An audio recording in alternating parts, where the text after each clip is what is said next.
You know what the scariest part about being Canadian is? We have half the population voting for the architects of our decline. In today's report, we have the left in this country have such strong Trump derangement syndrome. They're willing to put unborn children's health at risk just to go against what Donald Trump says. And when you see this, this is going to blow your mind. My show is based on facts and data. There's no emotion involved. That's why it's so powerful. This is straight truth. I have lots of news to cover today, so let's get into it. Let's go.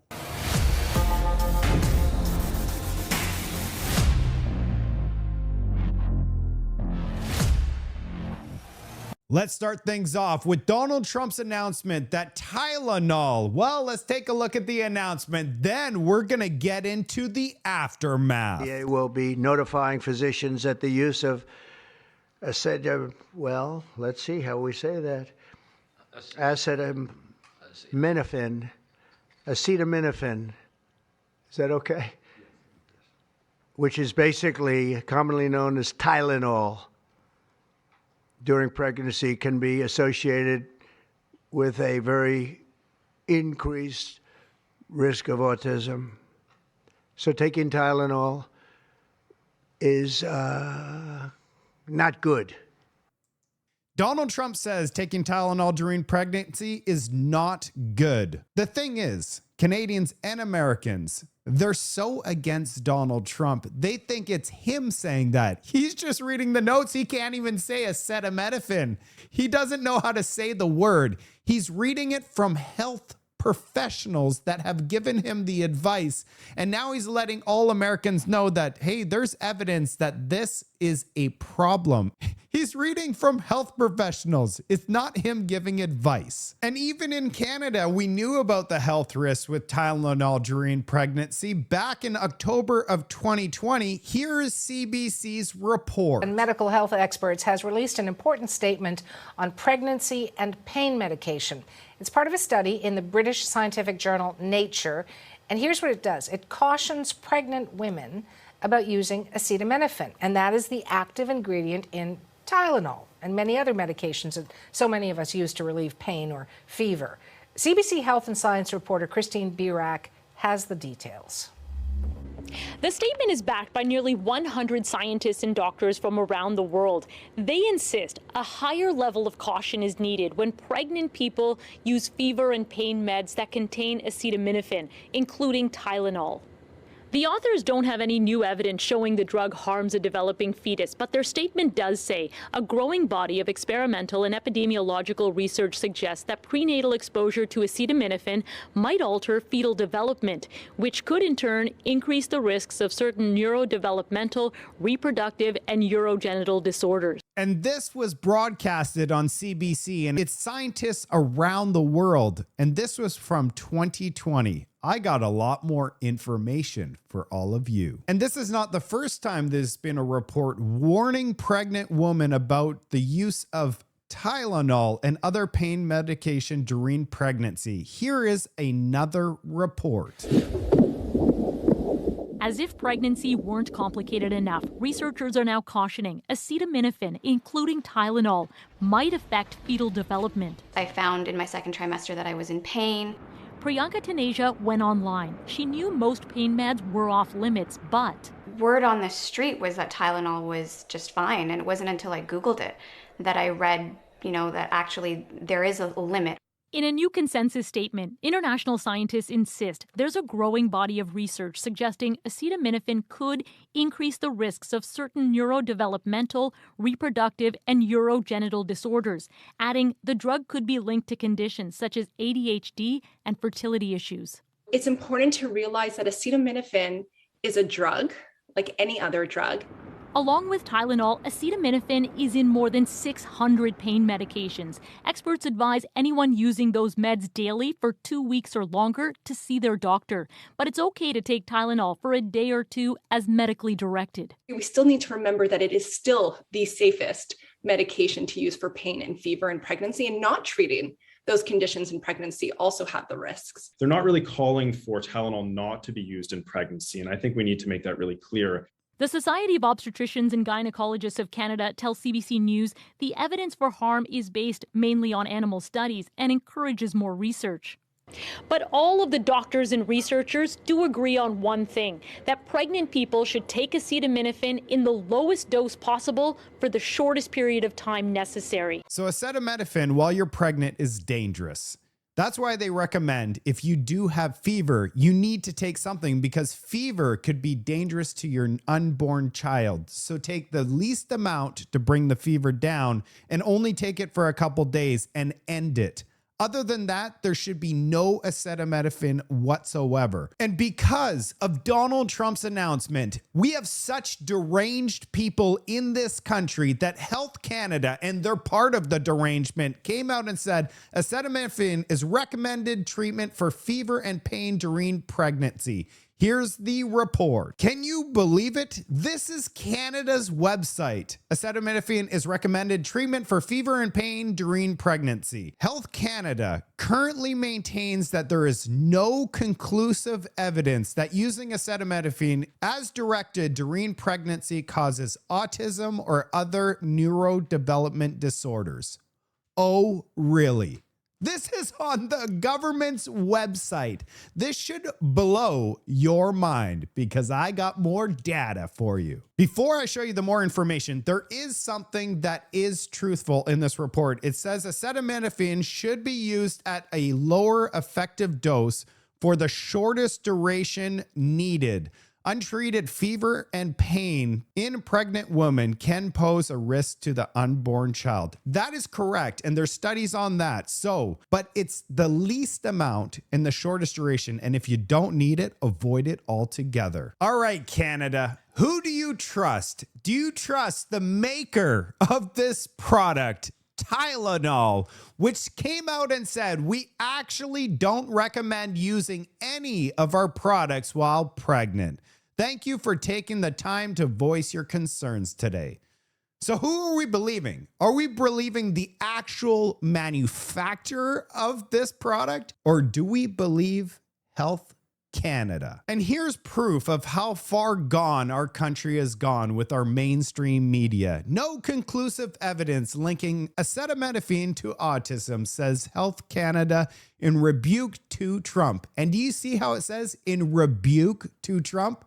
Trump didn't make these statements. The top doctors in the United States gave him the study and said, hey, let people know that this is a dangerous product while you're pregnant. He had nothing to do with it. He's just reading notes, facts, and data. So let's just read this here. They're stating there's no conclusive evidence using acetaminophen as directed during pregnancy causes autism, says Health Canada says on Tuesday. The statement contradicts U.S. President Donald Trump, who links the painkiller sold commonly as Tylenol to autism on Monday. During a news press conference, he told Americans to fight, not to take it. Health Canada, in contrast to the president, encourages Canadians to continue using acetaminophen for pain and fever relief as long as they follow directions on the package and take the lowest effective dose.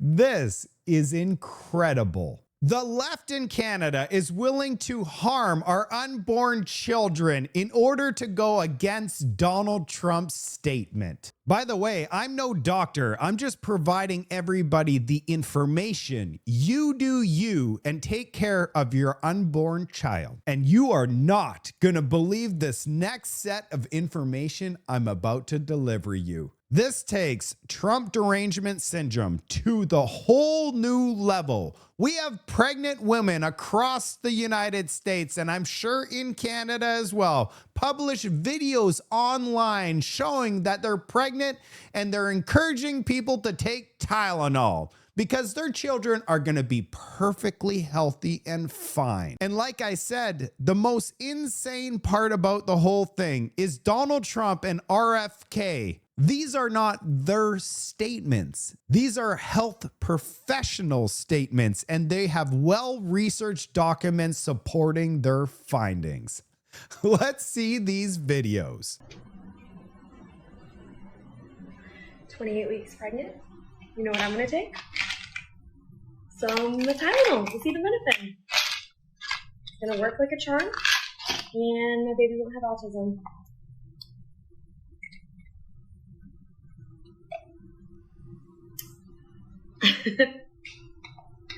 About to take Tylenol for my headache while pregnant because I don't take my medical advice from a man who doesn't have a degree in science, healthcare, or medicine, and who had a parasitic brain infection and was addicted to heroin for 14 years. Yeah, I'll trust my doctors who have their degree.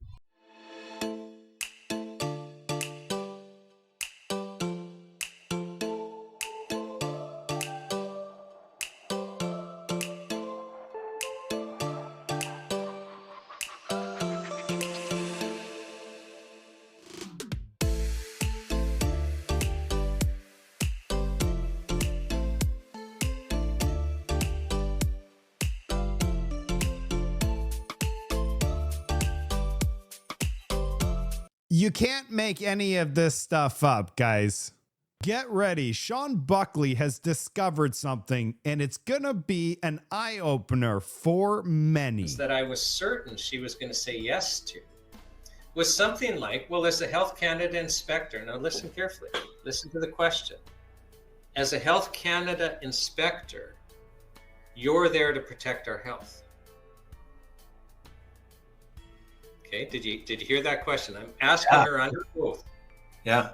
As a Health Canada inspector, you're there to protect our health. I'm expecting a yes because I hadn't been dealing with them long enough. I see. To understand they're not there for our health. And in fact, now it's so clear. I mean, when you read the Food and Drug Act, which gives them their legislative authority, and listen to this carefully, there's nothing in the Food and Drug Act to put any duty on Health Canada to act for the Canadian people, to get good health outcomes, to protect us in any way. So isn't this amazing? The government body that holds the keys to life and death over us. So they govern our food supply, which is pure poison. They've put us in a situation, as I'll explain in a little bit, how we are chronically malnourished, which creates sickness. And then rather than give us the nourishment they need, they're in the process of taking that away. This is what our fight's about. They force us into a chemical drug model that treats the symptoms, but will never ever solve the problem, which most of the time is chronic malnutrition, which manifests in all these diseases we have. Wow. So, but they're not under this duty to protect us. So here I've got this inspector on the stand.